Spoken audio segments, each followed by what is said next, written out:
I'm Pastor Paul Metzloff. This is Holy Trinity Lutheran Church, and this is a short video that I am making to try to welcome everybody back because we are resuming in-person worship with safeguards and limits this weekend, and I want to talk a little bit about those safeguards and limits. First and foremost, these are reasonable precautions that we are taking upon the good advice of our synod authorities, upon governmental authorities, and from healthcare authorities. So these are things that people think are smart things to do as a reaction to this pandemic and as protection for you and for your neighbor. And at bottom line, these things are being done by us out of love for our neighbor. So I'm going to talk about things that are not much fun today. I'm not really enjoying wearing this mask. You probably won't be enjoying some of the things we have to do, but we're doing them out of love and concern for our neighbor. So I'm just going to go down our list and talk about some of these and hopefully explain them a little bit so everybody understands. First thing, wear masks. This is probably the simplest and most important thing we can do. Masks will be available. Thank you to Bernice Emmett, who made a bunch of them for us. So if you don't have a mask, we will have one here for you.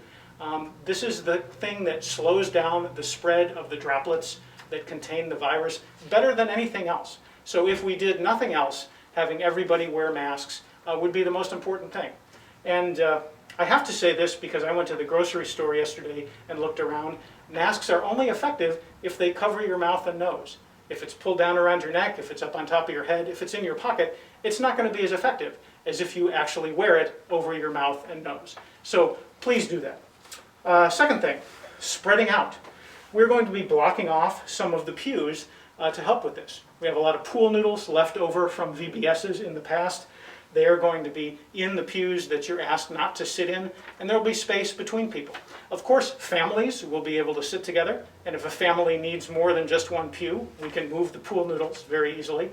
And on different sides of one of our fairly long pews, we can have individuals sitting that are not members of the same family. Let's see, touching things. We're going to do our best to make sure you don't have to touch a lot of stuff.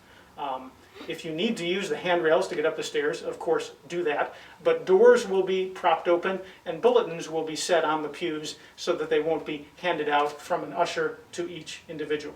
And we are also, of course, going to clean and sanitize things like handrails, doorknobs, the top of each pew after each and every service.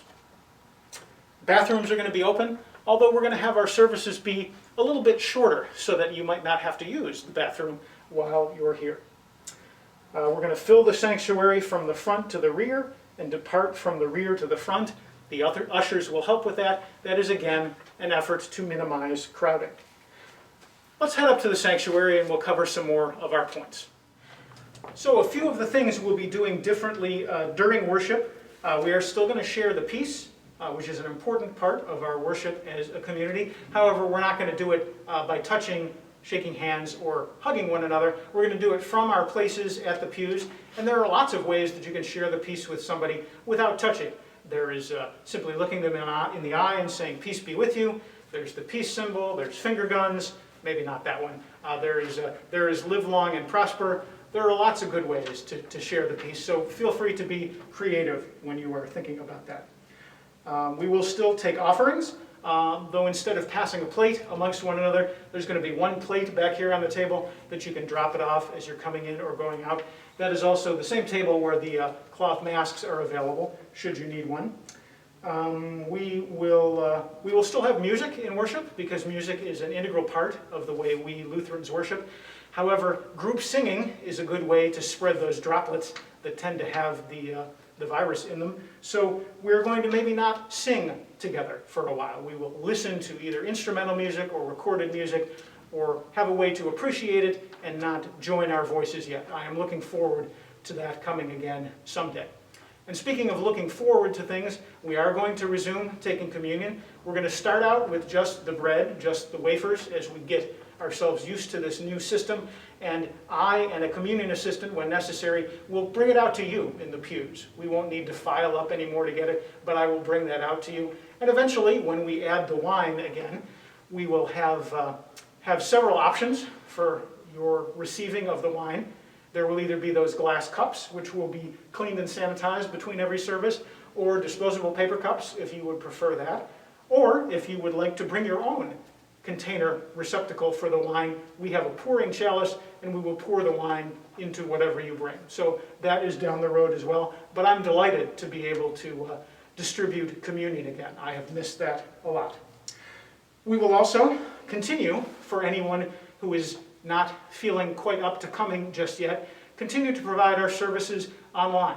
I know that has been valuable for many people, and if you are older or in a category where you are still feeling it's an unacceptable risk to come out to worship, that's fine. We understand, Jesus understands, and we will continue providing our content online for as long as is necessary. We'll clean and sanitize the building. I mentioned that already. So let me conclude by saying this is going to be awkward. This is going to be uncomfortable. This is going to be kind of strange. But remember, we're doing this out of nothing but love for our neighbor, for concern for one another's safety, and because it's the right thing to do. So I hope to see you all very soon. I've missed seeing you, and God bless. Thank you.